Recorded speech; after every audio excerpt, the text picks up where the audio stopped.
الحمدللہ الحمدللہ والصلاۃ والسلام علی من لا نبی بعدہ فاعوذ باللہ من الشیطان الرجیم بسم اللہ الرحمن الرحیم بحمدہ تعالی ہمارا درس جاری ہے۔ سامعین کے لیے آج یہ اطلاع دی جاتی ہے کہ آج درس قرآن تفسیر قرآن بیان نہیں کیا جائے گا۔ دوست احباب کی فرمائش پر کچھ مسائل قربانی کے حوالے سے انشاءاللہ بیان کیے جائیں گے۔ دعا رب ذوالجلال عمل خالص کی توفیق عطا فرمائے۔ قربانی کا جو عمل ہے یہ واجب ہے، اور یہ واجب اس وقت ہوتی ہے کہ جب کوئی بھی شخص مقامی ہو، سفر میں نہ ہو۔ پہلی بات تو یہ جان، مسافر پر قربانی واجب نہیں ہوتی،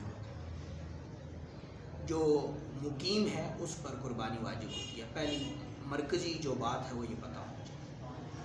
دوسری بات کہ ہر وہ شخص کہ جو صاحب نصاب ہے اس پر قربانی واجب ہوتی ہے، فقیر پر قربانی واجب نہیں ہوتی۔ یہاں فقیر سے مراد مانگنے والا نہیں ہے، یہاں جو فقہی اصطلاحات کے اندر فقیر یعنی جو صاحب نصاب نہیں ہے اس کو فقیر کہا جاتا ہے۔ اب مالک نصاب کون ہے کہ جس پر قربانی واجب ہے؟ شریعت کے اندر اس کی مقدار بیان کی گئی ہے، سونے کے حوالہ سے اور چاندی کے حوالہ سے، اور دور حاضر کے اندر یا اس مقدار میں رقم موجود ہو۔ جو رقم ہے دور حاضر میں جو فقہاء نے مقرر کی ہے وہ 87,570 روپے ہے اس سال کے اعتبار سے، اور احتیاطی جو رقم ہے احتیاط پر جو بیان کی گئی ہے وہ 90,000 ہے۔ اب بات کو سمجھیے، صاحب نصاب وہ شخص ہے کہ جس کے پاس مال تجارت یا ایسا مال ہے جو اس کے استعمال میں نہ ہو۔ یہاں پر میں آسان الفاظ استعمال کرنے کی کوشش کروں گا تاکہ سامعین کو آسان طریقے سے سمجھ آ سکے۔ یعنی حاجت اصلیہ جو ہے، جو ضروریاتی زندگی کے حوالہ سے جو چیزیں ہیں ان سے ہٹ کر جو مال، چاہے وہ سونے کی صورت میں ہو، چاندی کی صورت میں ہو، رقم کی صورت میں ہو، حتیٰ کہ وہ کھیتی باڑی زمین اور رقبے کی صورت میں ہو، وہ صاحب نصاب کہلائے گا، اس پر قربانی واجب ہوگی۔ یہ بھی بات ہے۔ اس حوالے سے انشاءاللہ بیانات جاری رہیں گے اور مسائل کو بیان کرتے رہیں گے انشاءاللہ۔ ہمارے پاس جو فتاوے موجود ہیں، جو پہلا فتویٰ دارالافتاء میں سوال آیا وہ یہ ہے، کہتے ہیں کہ زید کے قصبہ میں ایک کھیت ہے۔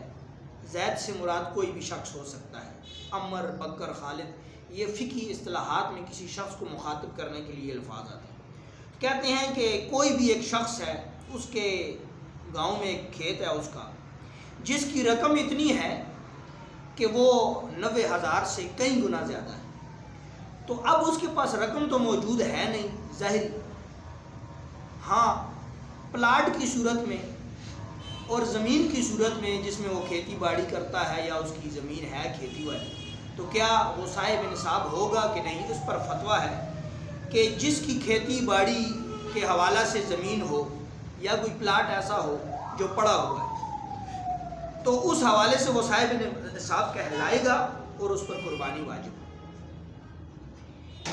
ایک اور مسئلہ پوچھا گیا دارالافتاء کے اندر، اس پر فتویٰ دیا گیا۔ کہتے ہیں کہ 4 بھائی ہیں، چاروں بھائی جوائنٹ فیملی میں رہتے ہیں، اکٹھے رہتے ہیں، اور چاروں میں سے جو بڑا بھائی ہے وہ سارے معاملات دیکھتا ہے، کاروبار کے بھی معاملات یا گھر کے اخراجات کے تمام معاملات وہ دیکھتا ہے۔ تو اب سوال یہ ہوا کہ قربانی، چونکہ یہ جوائنٹ فیملی ہے، اکٹھے رہتے ہیں چاروں بھائی اور ان کے اخراجات اور سارے معاملات اکٹھے ہیں، تو کیا قربانی فقط بڑے بھائی پر ہوگی یا چاروں پر ہوگی؟ تو اس پر فتویٰ موجود ہے۔ فرماتے ہیں کہ اصل بات یہ ہے کہ جو ان کا مال ہے، اگر کہ بڑا بھائی اس کو انتظامات کو چلاتا ہے، لیکن اس مال کا جو مالک ہیں وہ چاروں ہیں، تو لہٰذا اگر ان نصاب کو، ان کا جو مال ہے چاروں بھائیوں کا اگر اکٹھا کیا جائے، پھر اس کے 4 حصے کیے جائیں، اور چاروں کے حصے میں اتنا مال آتا ہے کہ وہ 90,000 سے کئی گنا زیادہ ہے یا 90,000 سے زیادہ ہے، تو چاروں بھائیوں پر قربانی واجب ہو۔ یہ نہیں کہ بڑے بھائی نے کر دی اور باقی جو 3 ہیں وہ آزاد ہو جائیں گے، ان کو استثناء حاصل نہیں ہو، چونکہ جو بڑا بھائی ہے اس مسئلے کے اندر وہ فقط مینجمنٹ سنبھال رہا ہے یا ان کے انتظامات سنبھال رہا ہے، وہ کل مالیت کا خود جو ہے وہ اس کا مالک نہیں ہے۔ لہٰذا اس اعتبار سے جو چاروں بھائی ہیں وہ چاروں علیحدہ قربانی کرے۔ ہم نے پنجاب کے کئی جگہ پر یہ دیکھا کہ جوائنٹ فیملی میں 4 بھائی ہوتے ہیں، اب چاروں پر قربانی واجب ہوتی ہے، وہ چاروں صاحب نصاب ہوتے ہیں، لیکن وہ اسی بات کو حجت بنا کر تو چاروں بھائی تھوڑی رقم ڈال کر ایک جانور لے آتے اس کو ذبح کر دیتے ہیں اور یہ شمار کرتے ہیں کہ سب کی قربانی ہوگی۔ اگر اس طرح کی جائے گی تو چاروں کی قربانی نہیں ہوگی، چاروں کی قربانی نہیں ہوگی، چاروں گنہگار ہوں گے اور وہ قربانی ان کی قبول نہیں ہوگی اور ان پر چاروں گنہگار ہوں گے۔ یہ مسئلہ بھی ظاہر ہے۔ اب تیسرا مسئلہ بیان کرتے ہیں کہ زید کا کہنا ہے کہ گھر میں اگر باپ زندہ ہو تو قربانی باپ کے نام سے ہی ہو سکتی ہے، لڑکے، بیوی یا دوسرے گھر کے کسی شخص کے نام پر نہیں ہو سکتی۔ اس پر شریعت کے احکام کا سوال کیا گیا۔ اب یہ سوال سنیں، یہ بھی ہم نے اپنا ذاتی تجربہ دیکھا کہ ایک گھر ہے، جوائنٹ فیملی ہے، اکٹھے رہ رہے ہیں، اب باپ بھی صاحب نصاب ہے، وہ اس اعتبار سے صاحب نصاب ہے کہ زمین جائیداد وغیرہ اس کی اتنی ہے کہ اس پر قربانی واجب ہوتی ہے۔ اب جو بیٹا ہے وہ بھی صاحب نصاب ہے اور کماتا ہے اور یا نوکری کرتا ہے یا کاروبار کرتا ہے، وہ بھی صاحب نصاب ہے۔ اب اس شخص کی بہو اور اس کے بیٹے کی جو بیوی ہے، اب وہ بھی صاحب نصاب ہے، کیوں؟ اس کے پاس 7.5 تولہ سونا سے بھی زیادہ اور 52 تولے چاندی سے بھی زیادہ اور 90,000 سے رقم سے بھی زیادہ اس کے پاس موجود ہے۔ اب صاحب نصاب تینوں ہیں، سسر بھی، بہو بھی اور بیٹا بھی، تینوں، لیکن وہ یہ کہتے ہیں کہ نہیں، قربانی صرف ابا جی کے نام پر ہوگی۔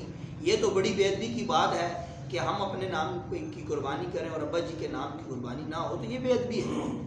اب یہ بے ادبی اس اعتبار سے نہیں، اگر قربانی نہ کی جائے تو بے ادبی ہے، کیوں؟ کیونکہ شریعت کے قانون، شریعت سیکھنا یہ سب پر فرض ہے، فرض علوم سیکھنا، تو یہ قربانی چونکہ واجب ہے، اس کے مسائل سیکھنا بھی لازم ہے، کیونکہ اس کا ترک کر دینا، چھوڑ دینا، یہ گناہ کبیرہ میں شمار ہوتا ہے۔ تو کہتے ہیں کہ اس کے بارے میں کیا ہے، تو کہنا یہ چاہیے، اس کا جواب یہ ہے، فتویٰ یہ ہے کہ نہیں، اگر کہ وہ تینوں صاحب نصاب تھے اور قربانی خالی ابا جی کے نام پر ہوئی، اگر کہ رقم جو والد صاحب کے جو کمائی تھی یا ان کا جو نصاب تھا یا ان کا جو مال تھا، اگر اس میں سے ہوئی تو فقط جو ابا جی تھے یا بڑے تھے ان کی قربانی ہو گئی، اور جو ان کا بیٹا تھا اور بہو تھے وہ دونوں کے دونوں گنہگار ہوئے، دونوں صاحب نصاب تھے۔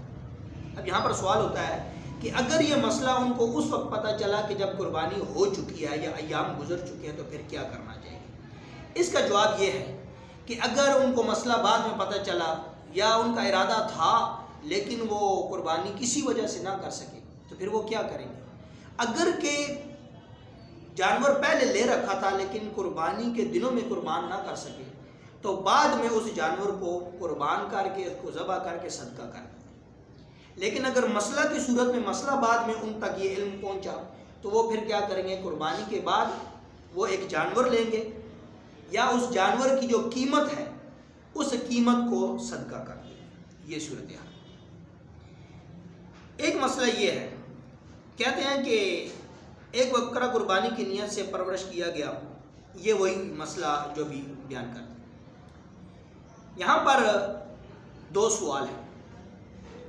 ایک سوال یہ ہے کہ کسی شخص نے اپنے ماں اور باپ کے نام سے قربانی کی، حتیٰ کہ اس شخص پر خود قربانی واجب تھی، تو کیا اس نے جو والد کے نام پر کر دی تو وہ ہوگی یا نہیں ہوگی؟ اور دوسرا، ایک مال کے اندر دو شخصوں نے مل کر ایک ہی شخص کو ایصال ثواب کر دی قربانی، تو وہ ہوگی کہ نہیں، یہ اس کو سمجھیں۔ اگر کہ بیٹے پر اپنی قربانی واجب تھی اور اس نے باپ کے نام پر قربانی کر دی، اب اس کی دو صورتیں ہیں۔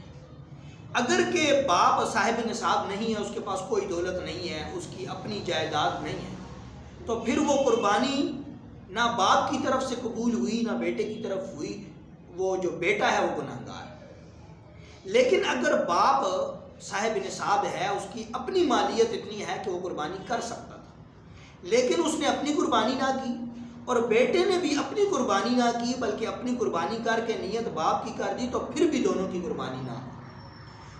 یہ مسئلہ یاد رکھیے کہ جو صاحب نصاب ہے قربانی وہی کرے گا اور اپنی نیت سے کرے گا، وگرنہ اس حالت میں دونوں کی قربانی نہیں۔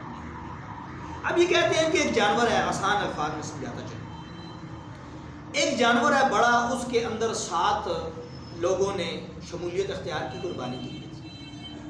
اب 5 افراد نے اپنے اپنے نام کی قربانی کی۔ اب ان 7 میں سے 2 بھائی تھے، انہوں نے اس بڑے جانور میں ایک حصہ اس نیت سے ڈالا کہ دونوں نے اپنی والدہ مرحومہ کو ایصال کرنے کے لیے ایک ہی جانور میں 2 حصے 2 بھائیوں نے ڈالے۔ اب دونوں بھائیوں کی نیت یہ ہے کہ والدہ کی ایصال ثواب کی، تو اس پر فتویٰ یہ ہے کہ اگر ان 2 بھائیوں نے اپنی قربانی کرنے کے بعد اپنی قربانی علیحدہ کی اور اپنی والدہ کی نیت سے اس بڑے جانور میں 7 حصوں میں دونوں نے ایک ایک حصہ ڈال دیا، تو ان کی والدہ مرحومہ کو ایصال ثواب پہنچ جائے گا، اور وہ جو جانور ذبح ہوا وہ بھی جائز ہوگا اور سب کی قربانی ہو جائے گی۔ کیونکہ تھے تو وہ دونوں بھائی علیحدہ علیحدہ، لیکن ماں ان کی ایک ہی ہے اور وہ دونوں ایصال ثواب کی نیت سے کر رہے تھے، تو اس اعتبار سے وہ قربانی جائز ہوگی۔ اور ایک مرکزی مسئلہ یہ بتاتا چلوں جس کے اندر بہت سارے لوگوں کی قربانیاں ضائع ہوتی ہیں، خراب ہوتی ہیں، وہ یہ ہے کہ 7 افراد میں سے بڑے جانور میں جو 7 افراد مل کر قربانی کر رہے ہیں، کہ اگر ایک شخص بھی اس میں حرام کمانے والا داخل ہو گیا اور ان 6 کو خبر تھی کہ یہ حرام کماتا ہے، تو اگر ایک شخص مل کر اس کے ساتھ ان 6 کے ساتھ قربانی کرے گا تو سب کے سب کی قربانی نہیں ہوگی، سب کے سب گنہگار ہو جائیں گے۔ اسی لیے جب بڑے جانور میں جب حصہ ڈالا جاتا ہے، ہمارے اس پنجاب خطہ پٹوہار میں اس کو پتی کہا جاتا ہے، پتی ڈالی جاتی ہے، تو جب بھی قربانی میں 7 حصے ڈالے جائیں یا اس میں شریک ہوا جائے تو پہلے باقی افراد کا جائزہ لے لیا جائے کہ خدا نہ خواستہ کوئی ایسا تو نہیں کہ جس کی جو حرام کماتا ہو، یا اگر 7 افراد میں سے ایک شخص کی نیت یہ ہو کہ میں قربانی نہیں کر رہا، میں فقط گوشت حاصل کرنے کی نیت کر رہا ہوں، تو اس صورتحال میں بھی سب کے سب کی قربانی نہیں ہوگی اور سب کے سب ہی اس پر گنہگار ہو جائیں گے۔ لہٰذا قربانی کرتے وقت یہ مسائل اپنی اطلاع میں رکھا کریں اور اس کا جائزہ خوب لیا کریں تاکہ قربانی اچھے انداز میں اور شریعت کے پیمانے کے مطابق ہو سکے۔ دعا ہے رب ذوالجلال عمل خالص کی توفیق عطا فرمائے، وما توفیقی الا باللہ۔